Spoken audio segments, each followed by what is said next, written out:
చైతన్య స్కూల్కి. సో ఈరోజు చంద్రబాబు నాయుడు గారు ముఖ్యమంత్రులు ఈరోజు ఉద్దేశంతో మొత్తం రాష్ట్ర వ్యాప్తంగా అన్ని government schools, colleges, private schools, colleges లో పేరెంట్స్ తో మీటింగ్ పెట్టమని ఆయన మంచి ఉద్దేశంతో దీన్ని నిర్వహించడం జరుగుతుంది. చాలా గ్రాండ్ గా దీన్ని ఆయన ఒక గొప్ప ఉద్దేశంతో దీన్ని స్టార్ట్ చేయడం జరిగింది.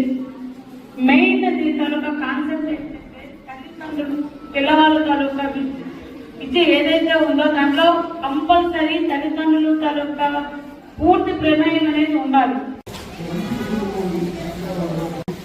Thank you.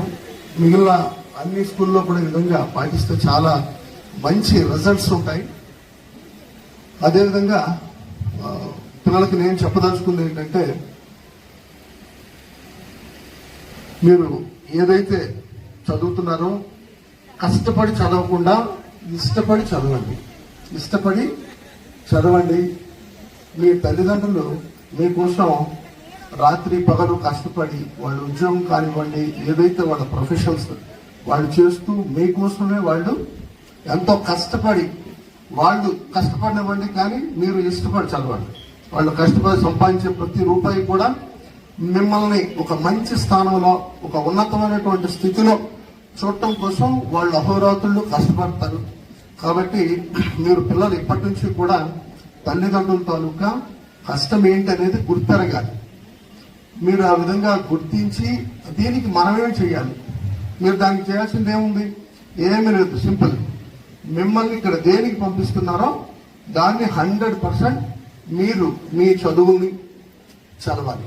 ఏదైతే 8th, 10th, 9th మీరు మీ స్థాయిలో చక్కగా చదివి మీ క్లాస్కి ఫస్ట్ ఉండడానికి ప్రయత్నిస్తే అదే మీరు మీ తల్లిదండ్రులకి ఇచ్చే ఒక గొప్ప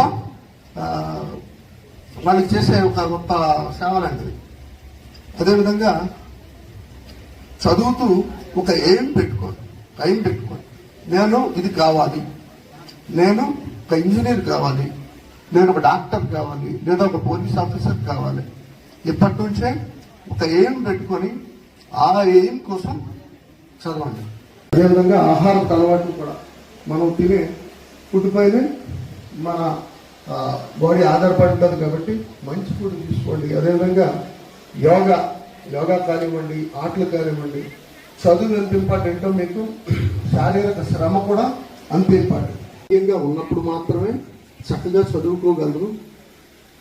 మీ ఎయిమ్ని మీరు రీచ్ కాగలరు.